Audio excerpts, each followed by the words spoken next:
Hey guys, welcome back to the Struggleville YouTube channel. Today I want to talk about the advertiser boycott of YouTube and how it's going to affect anyone who uses YouTube either as a viewer or a creator. So if you haven't seen through social media or other YouTube channels yet, there are a bunch of advertisers that are boycotting YouTube right now. I want to give you a short list of just some of the people who are some of the companies that have already pulled their ads from YouTube. We have AT&T, Dish Network, Enterprise, FX TV Networks, General Motors, Johnson & Johnson, Pepsi, Starbucks, Verizon, and Walmart. Now those are some really big companies. We're not talking about some piddly little company that Google and AdSense wouldn't care about. They definitely, these companies have gotten YouTube's attention. I've seen different figures online, but we're talking potentially losing hundreds of millions of dollars. And of course, they're going to pay attention to that. They are going to make changes to fix that type of problem. And ultimately, it's going to cost YouTube creators money. What's going to happen is there's not going to be enough ads to fill all the spots. So the ads are going to become cheaper and cheaper as Google tries to fill all the places where ads are going to be. So essentially, YouTube creators are going to get less per video view until this problem resolves itself. And the problem that these advertisers are having with YouTube is their ads being placed on what they would deem questionable content.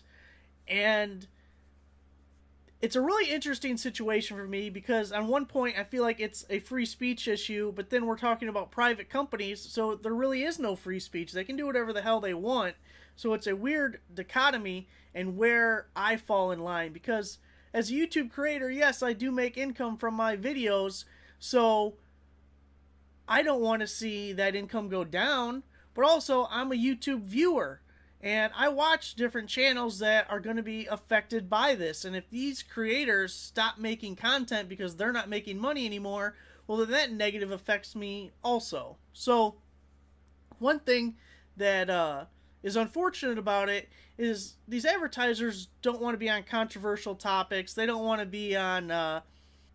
So these advertisers they don't want like some pro-Nazi video having their advertisement on it. They don't want some extremist views on a YouTube channel then have their ads right next to it because it looks like they are endorsing that content.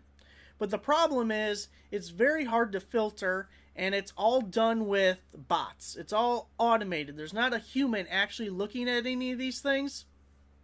So it's really unfortunate for anyone who does like news or current events, but even people who just have an opinion on a topic that may be controversial, even if it's not extreme. Like if you did a video on Nazis and say being a Nazi is bad, well, now you've used the word Nazi, which I've done like 5 times now, and the bot may pick that up and be like, whoa, this video is about Nazis. We're not going to monetize it. You're not going to have ads on that network or on that video.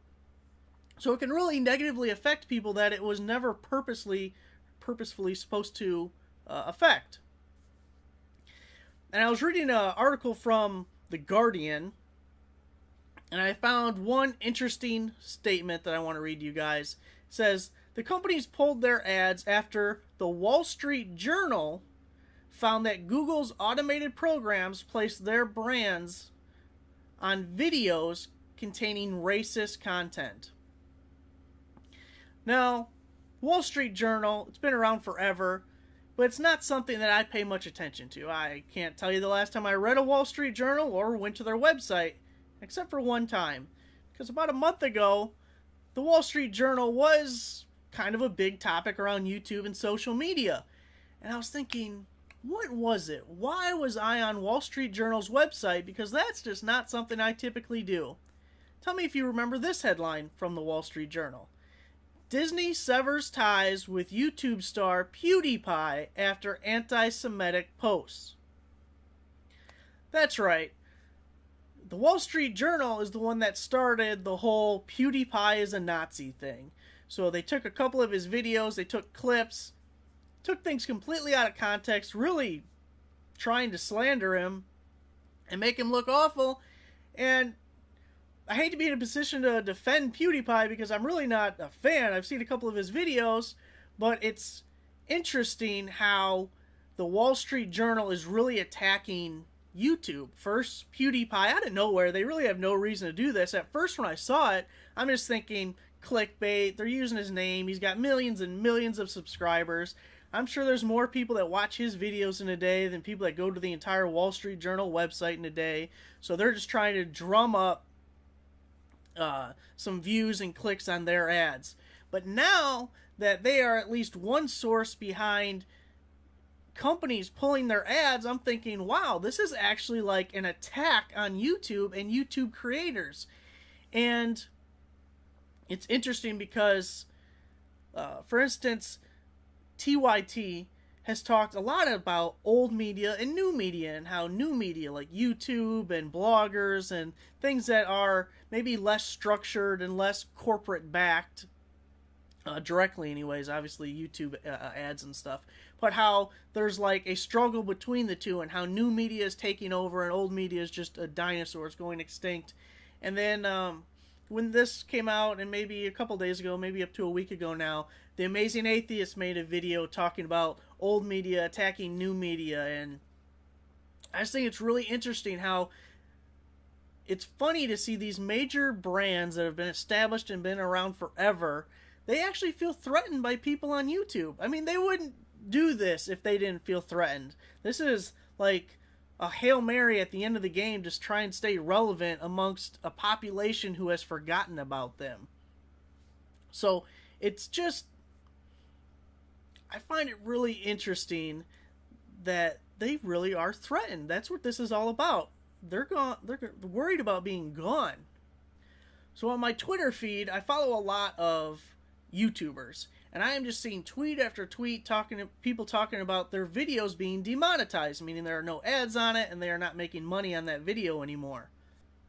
So in addition to videos being demonetized, the other interesting thing is the appeal process. So when a video is demonetized, you can appeal the decision to YouTube, and then supposedly an actual person will look at the video or check it out, see what's going on, and then they make a decision on whether it can be monetized or not. And YouTube has said that they are simplifying the process. You know how they're simplifying it? You can no longer appeal the decision. Decisions are final now. So, sure, simplified. That makes it a lot simpler. It makes it shittier, too. So, you have videos being demonetized. Advertisers are pulling ads, so even the videos that are monetized are making less than they used to. This is bad news. Bad news for me as a creator, because although some of my income comes from YouTube, a much larger portion of my revenue comes from my website. So we look at another line from The Guardian. It says, besides suspending their spending on YouTube, Walmart, Pepsi, and other companies have said they will stop buying ads that Google places on more than 2 million other third-party websites. They're talking about pulling all ads from AdSense completely. That's the main way my website makes money. So as much as I feel bad for these YouTube creators having their videos demonetized and making less on the videos that are still monetized, man, if they start pulling ads from regular AdSense from third-party websites, that's the main way my website makes money. And as bad as I feel for you, I would feel worse for my pockets. So, in a way, this could get much worse for me. And I have to side with YouTube at some point. Like, I have to say, YouTube, you gotta do what you gotta do, because I don't want to lose money. As much as I don't want you to do that, I like my money. So it's a really weird situation to be kind of in the middle, but for just the regular viewer who doesn't use AdSense at all, who is not a YouTube creator, who doesn't have any kind of website that has ads, look, there's tons of people now on YouTube who it's their full-time living. Someone like Secular Talk, Kyle Kalinske, it's his full-time job. If he wasn't making a dime off of YouTube, do you think he would still post, 9 or 10, whatever it is, videos he posts every day? You're not going to go through all that time and effort, even if you love doing it. If it was just a hobby for you, you have to get a regular job now. You can't do this. You have to spend your time doing something that makes you money. So you have the potential, depending how far this goes, and I don't think it's a sky is falling thing. I think it'll all fix itself. But some of these channels are going to be negatively affected, and it just, how negatively will the effect be? Is it going to be enough? Will YouTube start just outright banning or demonetizing entire channels because they may implement like their 3-strike rule they have for copyright infringement and community guideline violations? What if they start doing that as far as demonetization goes, where, hey, if a certain amount of videos are demonetized, we'll just demonetize your entire channel? You are definitely going to see people leave if that happens. So it's just something I wanted to talk about for a minute because I find it really interesting and something I want to follow to see where this is all headed, where it goes.